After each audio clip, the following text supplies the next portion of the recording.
Good day everyone, welcome to my channel. So in this video we will talk about software engineering for embedded systems. Before we start, I would like to say thank you so much to all my viewers, silent viewers, and supporters in my channel. Thank you for watching my videos. If you are new with my channel and then you like this video, please hit the like button. Don't forget to share and please support my channel guys by clicking the subscribe button. So let's begin. I would like to say thank you to my friend Ma'am Brittany for giving us this presentation that she wants to contribute to our channel. Thank you very much Ma'am Brittany for your generosity and support to my channel. So let's begin.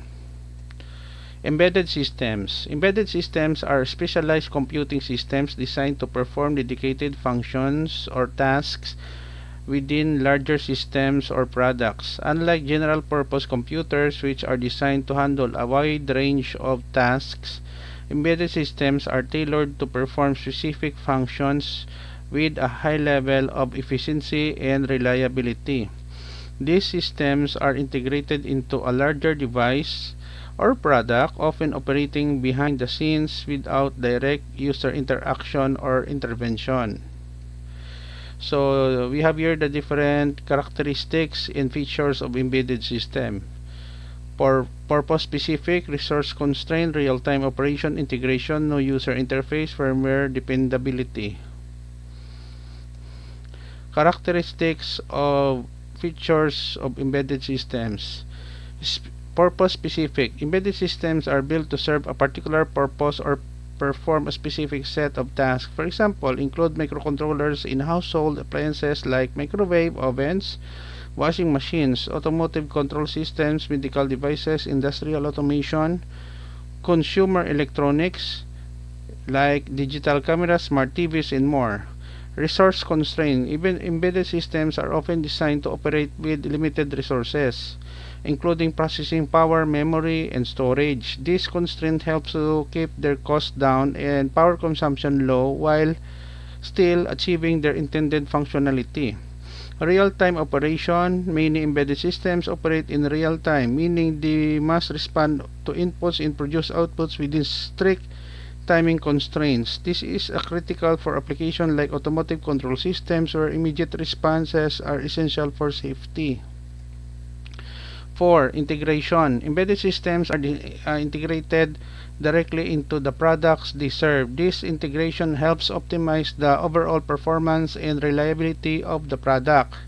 Number 5. No user interface. Some embedded systems may have a minimal or no user interface at all, as they are designed to function transparently without user intervention.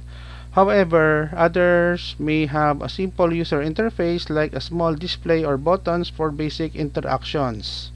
Number 6. Firmware. Embedded systems typically run on firmware, a type of software that is directly programmed into hardware and is responsible for controlling the system's operation. Number 7. Dependability, meaning embedded systems requires a high level of reliability and fault tolerance, especially in safety critical applications like medical devices and aerospace systems. Embedded systems development poses its own set of challenges that differentiate it to general software development. The specific challenges in these domains include resource constraints. Embedded systems often operate with limited resources such as processing power, memory, and storage. Real-time constraints. Many embedded systems have to operate in real time, meaning they must respond to external events within strict time limits. Hardware-software interaction. Unlike general software development, embedded systems directly interact with hardware components. Testing and debugging. Debugging embedded systems can be challenging due to limited visibility into the system's internal state. Security concerns. Embedded systems are often deployed in critical environments and can be vulnerable to security threats. Some specific challenges in this domain include 6.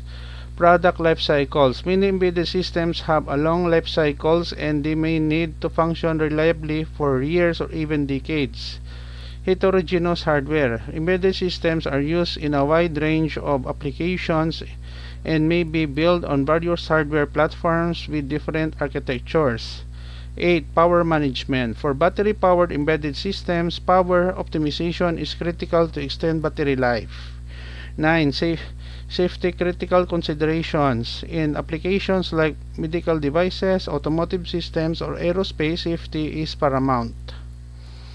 10. Lack of standardization. Unlike the software development world, embedded systems often lack standardized platforms and development environments. 11. Certification and compliance. In certain industries like medical, automotive, aviation, for example, embedded systems may need to undergo certification and comply with specific standards and regulations, adding complexity to the development process. Number 12. Integration with existing systems. Many embedded systems are designed to integrate with larger systems or legacy infrastructure. Successfully navigating these challenges requires a unique skill set and a deep understanding of both hardware and software design principles in context of resource constraints environments. Important aspects of software engineering for embedded systems. Due to software engineering process for embedded systems involve several key considerations due to the unique characteristics of these devices, such as limited resources, real-time requirements, power constraints, and safety critical consideration. It has an important aspects. Important aspects of software engineering for embedded systems include hardware interaction, real-time constraints, resource constraints, cross-compilation in tool chains, bare metal versus RTOS versus Linux, debugging and testing, safety and security, version control and configuration management, update and maintenance strategies, integration with other systems. Hardware interaction. Embedded systems interact directly with hardware components such as microcontrollers, sensors, actuators. Software engineers must have a deep understanding of underlying hardware architecture to develop efficient and reliable software. Real-time constraints. Many embedded systems have real-time requirements, meaning they must respond to the events within strict time limits. Meeting a real-time constraint is crucial, as failure to do so can result in system malfunction or even safety hazards. Resource constraints. Embedded systems often have limited resources such as memory, processing power, and storage. Optimizing code for efficiency and minimizing resource usage is essential. Cross-compilation and tool chains. Developing software for embedded systems typically involves cross-compilation, where the code is compiled on a development machine and executed on the target embedded device. Bare metal versus RTOS and versus Linux. Depending on the complexity and requirements of the embedded system, engineers can choose between writing code directly on the hardware, bare metal, using a real-time operating system RTOS for task scheduling, or even running a lightweight Linux distribution. Number 6. Debugging and testing. Embedded systems can be challenging to debug and test due to their hardware integration and real-time behavior. 7. Safety and security. In safety-critical applications like medical devices and automotive systems, software engineers must follow stringent safety and security standards to ensure the reliability and integrity of the system. 8. Version control and configuration management. Like any software project, version control and configuration management are essential to track changes and manage different software versions across multiple embedded systems. 9. Update and maintenance strategies. Embedded systems often require remote updates and maintenance. 10. Integration with other systems. Embedded systems are often part of larger systems, and software engineers need to ensure smooth integration with other software components and hardware devices. Conclusion. The field of software engineering for embedded systems presents unique challenges and opportunities.